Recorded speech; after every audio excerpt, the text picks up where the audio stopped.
नमस्कार साथियों, मैं दीपक सर परफेक्ट स्टडी जोन के यूट्यूब चैनल में आप सभी का स्वागत करता हूं।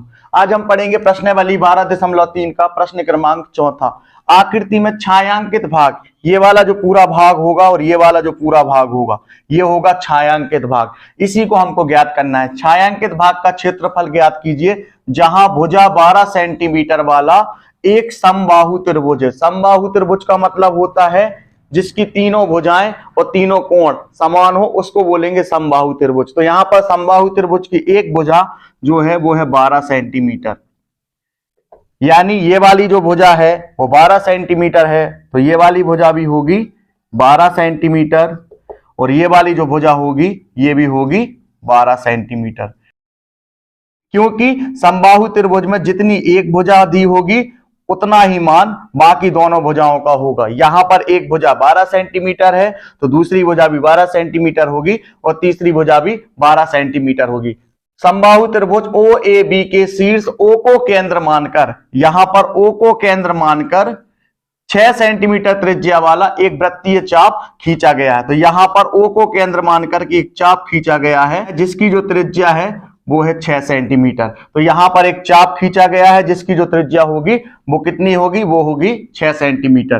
तो यहां से सबसे पहले हम क्या करेंगे, समबाहु त्रिभुज ओ ए बी का यानी इस वाले हिस्से का हम क्या करेंगे, क्षेत्रफल निकाल लेंगे। समबाहु त्रिभुज ओ ए बी का क्षेत्रफल, तो इससे संबंधित कुछ जानकारी हम यहां पर लिख लेते हैं। तो यहां पर दिया है समबाहु त्रिभुज की प्रत्येक भुजा जो है वो 12 सेंटीमीटर है। तो यहां पर हम क्या करेंगे, समबाहु त्रिभुज का क्षेत्रफल ज्ञात करेंगे, यानी जो ये वाला जो हिस्सा है ये वाला, इसको हम ज्ञात करेंगे। समबाहु त्रिभुज ओ ए बी का क्षेत्रफल बराबर होता है, इसका फॉर्मूला होता है कर्णी 3/4 इंटू भुजा का वर्ग। तो यहां पर कर्णी 3/4 इंटू भुजा का वर्ग, भुजा जो है वो है 12 सेंटीमीटर, तो यहां पर हो जाएगा 12 का वर्ग। इसके बाद अब हम इसको आगे हल करेंगे।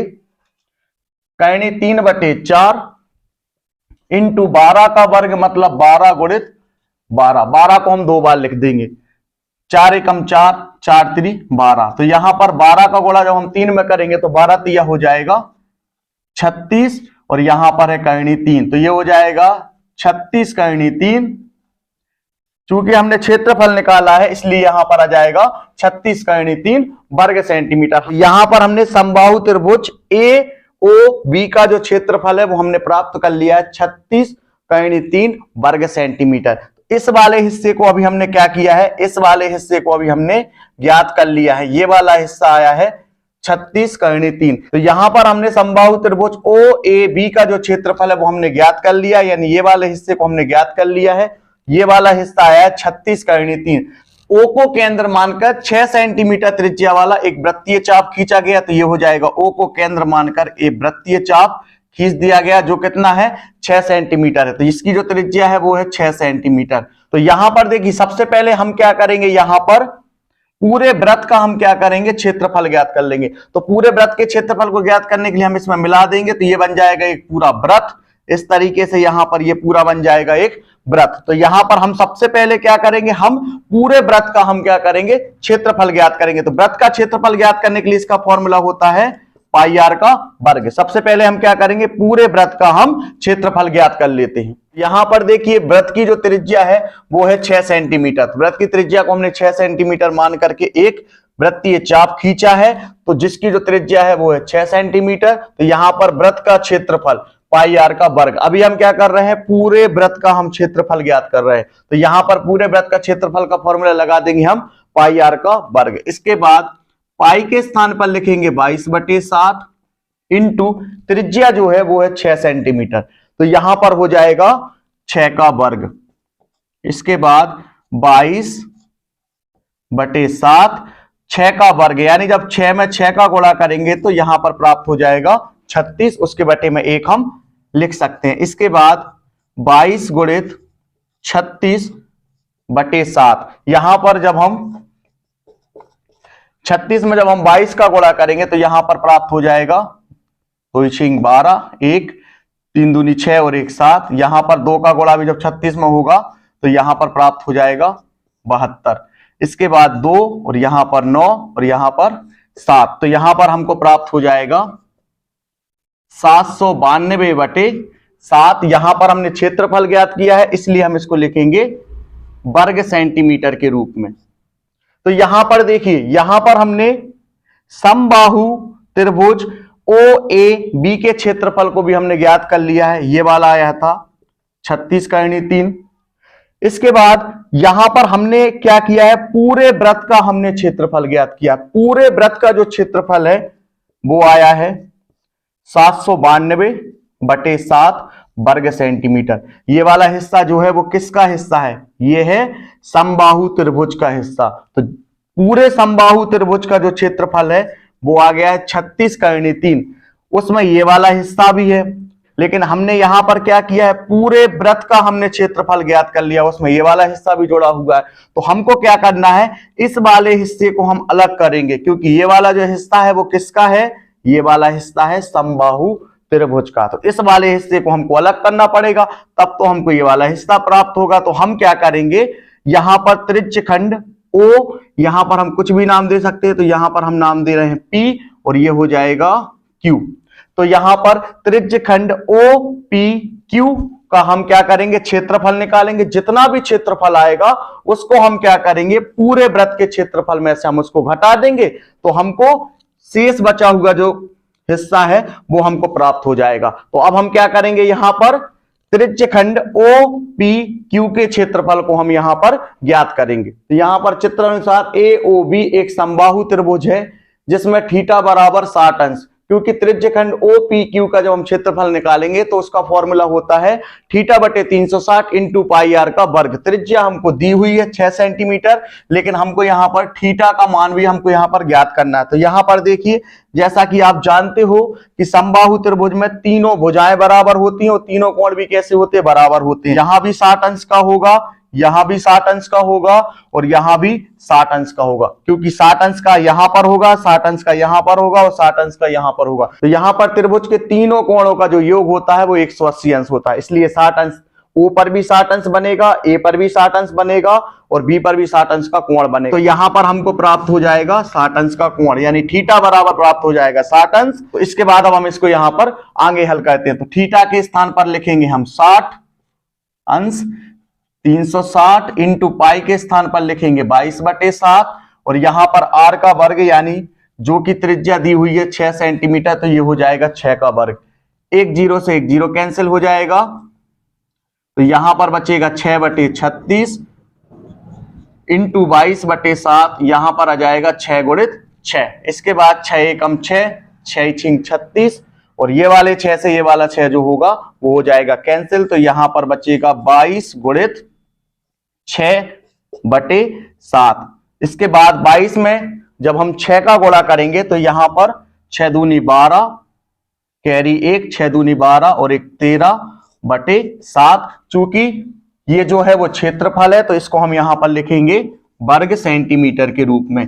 तो यहां पर तो ये वाला जो हिस्सा है, इस हिस्से को भी हमने क्या कर लिया है, ज्ञात कर लिया है। पूरे वृत्त का जो क्षेत्रफल आया है वो आया था 792/7 वर्ग सेंटीमीटर, और ये वाला जो हिस्सा है, ये वाला हिस्सा आया है 132/7 वर्ग सेंटीमीटर। तो हम यहां पर शेष वृत्त का क्षेत्रफल ज्ञात करेंगे, क्योंकि ये वाला जो हिस्सा है वो वृत्त का हिस्सा नहीं है। इस वाले हिस्से को हमको अलग करना होगा पूरे वृत्त में से, तो शेष वृत्त का क्षेत्रफल बराबर हो जाएगा पूरे वृत्त का क्षेत्रफल माइनस त्रिज्यखंड OPQ का क्षेत्रफल। तो इसको जब हम आपस में घटा देंगे तो इससे क्या होगा, ये वाला जो वृत्तीय चाप है जो यहां से लेकर के यहां तक है, वृत्तीय जो चाप का जो हिस्सा है वो हमको प्राप्त हो जाएगा। तो अभी आपको क्या करना है, वीडियो को रोक करके यहां तक नोट्स कंप्लीट कर लीजिए, इसके बाद इस सवाल को हम आगे हल करेंगे। तो यहां पर अभी हमने क्या किया था, पूरे वृत्त का हमने क्षेत्रफल निकाला था। अब हम क्या करेंगे, वृत्तीय चाप का क्षेत्रफल। इसमें क्या होगा, ये वाला जो हिस्सा होगा, ये वाला हिस्सा, ये हिस्सा हो जाएगा अलग। इसको हम क्या करेंगे, पूरे वृत्त के क्षेत्रफल में से हम जो ये वाला हिस्सा है इसको हम अलग करेंगे, क्योंकि ये वाला जो हिस्सा है वो किसका है, ये वाला हिस्सा है समबाहु त्रिभुज का। तो इसके लिए हमने क्या किया है, वृत्तीय चाप का क्षेत्रफल, यानी यहां से लेकर के यहां तक ये वाला जो पूरा हिस्सा है ये है वृत्तीय चाप का क्षेत्रफल। वृत्त का क्षेत्रफल कितना आया था, वृत्त का क्षेत्रफल आया था 792/7 7 वर्ग सेंटीमीटर। और त्रिज्यखंड OPQ का जो क्षेत्रफल आया था वो आया था 132/7। तो पूरे वृत्त के क्षेत्रफल में से हम इसको घटा देंगे तो हमको ये वाला जो हिस्सा है ये हो जाएगा छायांकित भाग का क्षेत्रफल। ये वाला हिस्सा है, ये वाला हिस्सा हमको हो जाएगा प्राप्त। तो अभी हम क्या करेंगे, इसको हम यहां पर घटाएंगे, इनके हर समान है इसलिए यहां पर आ जाएगा 7 और 792 माइनस 132। यहां पर 2 में से जब 2 जाएगा तो यहां पर बचेगा 0, 9 में से जब 3 जाएगा तो यहां पर बचेगा 6 और 7 में से जब 1 जाएगा तो यहां पर बचेगा 6 और बटे में आ जाएगा 7 वर्ग सेंटीमीटर। तो यहां पर वृत्तीय चाप का जो क्षेत्रफल है यानी ये वाला जो भाग है यहां से यहां तक, ये वाला भाग जो है वो हमको प्राप्त हो गया है 660/7 वर्ग सेंटीमीटर। क्योंकि ये वाला जो भाग है ये क्या है, ये पूरा का पूरा वृत्त नहीं था, ये क्या था, वृत्तीय चाप था जो यहां से लेकर के यहां तक था। ये वाला जो हिस्सा है वो क्या था, एक्स्ट्रा वाला था। तो पूरे वृत्त का जो क्षेत्रफल है जो था 792/7, इसमें जो एक्स्ट्रा वाला जो त्रिज्यखंड था ये वाला जो हिस्सा, तो इसको हमको क्या करना होगा, घटाना होगा। तो यहां पर हमने त्रिज्यखंड OPQ का क्षेत्रफल जो कि आया था 132/7, उसको हमने क्या किया है, पूरे वृत्त में से हमने उसको घटा दिया है। तो हमको कितना प्राप्त हो गया, तो हमको प्राप्त हो गया 660/7 वर्ग सेंटीमीटर। तो ये वाला जो हिस्सा होगा छायांकित भाग का, ये वाला जो हिस्सा होगा ये हमको कितना प्राप्त हो गया है, ये वाला हमको प्राप्त हो गया है 660/7 वर्ग सेंटीमीटर। ये वाला जो हिस्सा है, ये वाला हिस्सा तो हमने क्या किया है, घटा दिया है। ये वाले हिस्से को जब हमने घटा दिया है तो यहां पर जो वृत्तीय चाप है वो हमको प्राप्त हो गया। इसको क्या है, इसको हमने एक्स्ट्रा में लिया हुआ था क्योंकि हमने सबसे पहले पूरे वृत्त का हमने क्षेत्रफल को ज्ञात किया। पूरे वृत्त के क्षेत्रफल में से इस वाले हिस्से को हमने क्या कर दिया, इस वाले हिस्से को हमने घटा दिया क्योंकि ये वाला जो हिस्सा था वो वृत्त का नहीं था। ये वाला हिस्सा किसका था, समबाहु त्रिभुज का था। समबाहु त्रिभुज में इस वाले हिस्से को हमने पहले ही निकाल लिया है। समबाहु त्रिभुज में ये वाला जो हिस्सा है वो कितना प्राप्त हो गया है, समबाहु त्रिभुज का जो क्षेत्रफल है वो हमने ज्ञात कर लिया था पहले ही, वो हमको प्राप्त हो गया था 36/3। तो यहां पर हमको ज्ञात क्या करना है, छायांकित भाग का क्षेत्रफल। ये वाला हिस्सा हमको प्राप्त हो गया है 660/7 वर्ग सेंटीमीटर और ये वाला हिस्सा हमको प्राप्त हो गया है 36/3। तो यहां पर हम क्या करेंगे, इन दोनों को हम आपस में जोड़ देंगे तो हमको क्या प्राप्त हो जाएगा, हमको प्राप्त हो जाएगा छायांकित भाग का क्षेत्रफल बराबर वृत्तीय चाप का क्षेत्रफल प्लस समबाहु त्रिभुज OAB का क्षेत्रफल। इन दोनों को अब हम आपस में जोड़ देंगे तो हमको छायांकित भाग का क्षेत्रफल प्राप्त हो जाएगा। तो यहां पर हम लिखेंगे कुल छायांकित भाग का क्षेत्रफल वृत्तीय चाप का क्षेत्रफल जो हमको प्राप्त हुआ है 660/7, ये हो जाएगा समबाहु त्रिभुज OAB का क्षेत्रफल। दोनों को हमने यहां पर जोड़ दिया है तो हमको प्राप्त हो गया है 660/7 प्लस 36/3 वर्ग सेंटीमीटर। तो इस तरीके से ये वाला सवाल जो है वो हल हो चुका है।